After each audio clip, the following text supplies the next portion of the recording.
from Flower Hill Farm, and today I want to talk to you guys about some things that are happening inside my hoop house as we speak. To catch everyone up, over the last 3 weeks or so, I've been planting outside in my hoop house. Now, I am upstate New York, zone 4B. My last frost date is around May 20th. So the hoop house is a great way for me to put crops in the ground earlier to have a harvest of flowers sooner than I would normally. And I think it's the only way that I'm going to successfully grow some cold hardy crops like ranunculus and stock and things like that that prefer the cold. So being in upstate New York, we still are seeing some pretty frigid nights. So it's been common for me to put a row of frost cloth over my plants, the ranunculus and the anemones and all of those things. So I've been using just a single layer of Ag 19, and I thought it was Ag 30, but I misspoke in an earlier video. It was Ag 19 that I was using. And that was protecting my plants when the outside temperatures were getting in the, high teens, low 20s, just a few degrees to keep them safe, because many of the cold hardy varieties that I'm growing are considered safe down into the low 20s. So I wanted to keep my plants in that safe zone. Now, I saw on the 7-day forecast, we had not one, not two, but 3 nights with lows in the single digits. So I knew I needed to do more than just one layer of Ag 19 if I was going to protect my crops.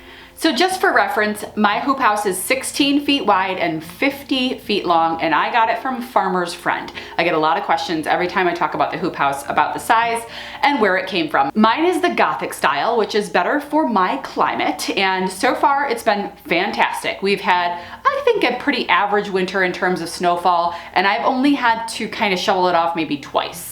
So on Sunday morning, I put 2 layers of Ag 19 on every single row. So I have 3 4-foot rows in there. So each row had a double layer of Ag 19. Now I made those hoops by myself. I just cut 76-inch pieces of a steel wire. I think it's a 3/16 inch steel wire. I just cut 76-inch lengths and then folded it into the ground, and they are working perfectly. So I ended up putting the 2 layers of Ag 19 on. I wanted to put a 3rd layer on, and I found I ran out. I had a 500-foot roll. I had already used some on the lavender, and then using it inside the hoop house, I just ran out of it. I was nervous. I ended up talking to my flower friend Gina, and she goes, "Nicole, I'm pretty sure you have more of that somewhere." She's never been inside my house, but she knows what I have because we talk so much.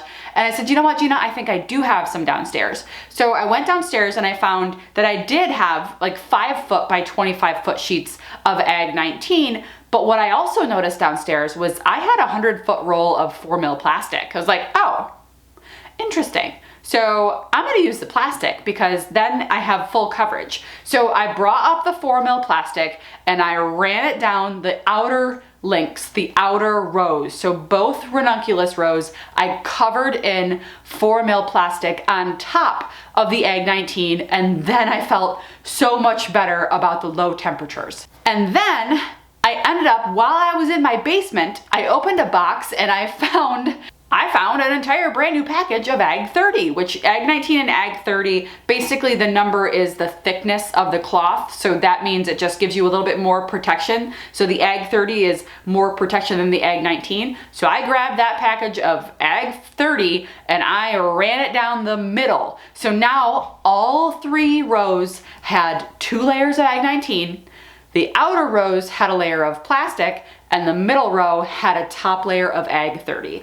I felt so much better about that situation. Lo and behold, I woke up at 5:20 this morning and our low was 7 degrees, even lower than what was forecast because, we all live in microclimates and we all have to know. And I knew, okay, they're forecasting a low of 10.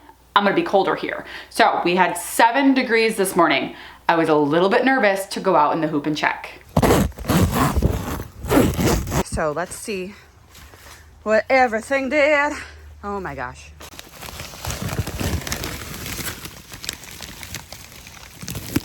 Oh, it's 25 degrees. I'm gonna shut it. Okay, I wanted to shut it immediately. So it's 25 degrees, that's perfect. Over here, let's see what these guys did. Where exactly? This plastic, by the way, is super slippery. Like I'm trying not to slip. So I'm gonna move it over a little bit so I can walk. I think it's about where this wire hoop is. Okay. Yeah, okay, wow, it's 32 under there. This says it's 32.3 degrees. Wow, so the Ag 30, I'm gonna guess, is a much better blanket than the 4 mil plastic.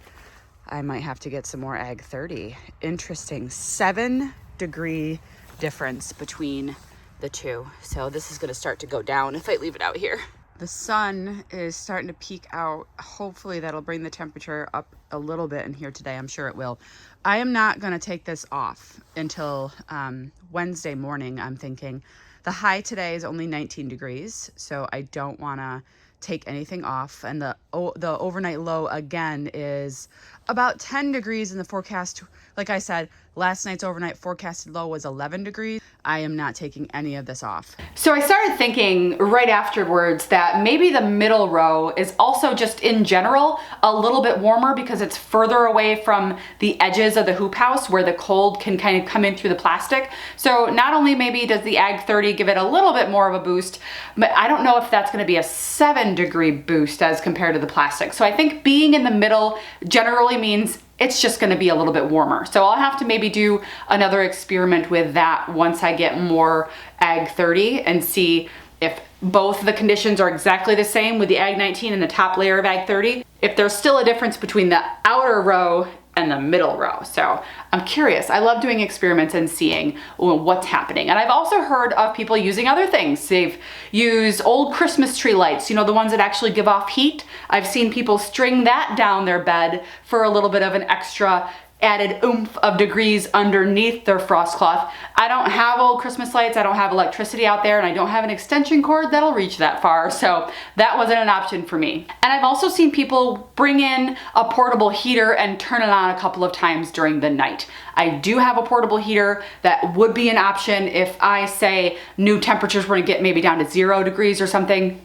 Maybe I would consider going out there at midnight and blasting a little bit of heat in there. You have to find what works good for you and continue with that method. So far, super happy with this. Also wanted to give you guys an update on actual growth of the plants in there because some people are having a hard time wrapping their brains around the fact that these flowers will grow and actually prefer to grow and bloom in the cooler temperatures. So here is a side-by-side comparison from when I planted the ranunculus out in the hoop and then just 12 days later. You know, it's hard to see visually the growth from day to day, but this is why I love a before and after. I will take pictures of my plants on a daily basis just for the before and after. I absolutely am so impressed by the growth in just 12 days of being in the hoop. Clearly, they're happy there. And so far, I have no vole damage. I'm not sure if it's because of the Repellex that's working or if it's maybe because they just haven't found the space yet. So fingers crossed the voles stay out of there. All of these things actually prove to me that March 1st is the goal that I'm gonna aim for, to have these plants in the ground. That's what I want next year. I think that's just a good target date for me. I don't wanna try to overwinter them. I don't wanna be worried when it's gonna dip down to negative 20 degrees, how I'm gonna keep them warm in there. So March 1st for me in upstate New York, zone 4B, that's I think my goal for when I want that hoop house planted in the years to come. I would have had it planted by then, this year, but the compost situation, it was real. So this season, I'm gonna have the compost delivered in fall and have the beds laid out in there and ready to go. That way, when I'm ready to plant, the hoop house is ready. A lot of people were curious why I actually had to put frost cloth. They're like, isn't that what you have the hoop house for? Yes, the hoop house provides a few degrees of protection, and then every layer that you add on underneath the hoop house is even more protection. So, you know, sometimes you have to go above and beyond to make sure your crop is gonna make it through, and that's what I did. And I got to do it on a Sunday where it was so cold in the morning, but it was a great Sunday because I was able to surprise Veda with tickets to go see Hamilton. The Broadway show was touring, and it's one of her favorite shows. She actually has the entire thing memorized, word for word. I had to restrain her from performing from her seat. It was beautiful. I only cried 3 times, we held hands throughout the entire performance, and we just kept squeezing each other at like our favorite parts. So that was one for the memory books. I'm very excited I got to experience that with my daughter, and I did so without having to worry about the plants that were in the hoop house, because I knew with 3 layers of protection, they were fine. Anyway, guys, I have crazy updates to bring you guys this week. I want to do a grow room tour downstairs. I cannot wait to show you the Lisianthus. Wow, let's just say wow, and a whole grow room tour and the other seeds that I started in the past week or so, because there are thousands of babies down there. So can't wait to bring you guys those updates. Thanks guys for sticking around. We'll see you soon. What do you want to do? You want to purr?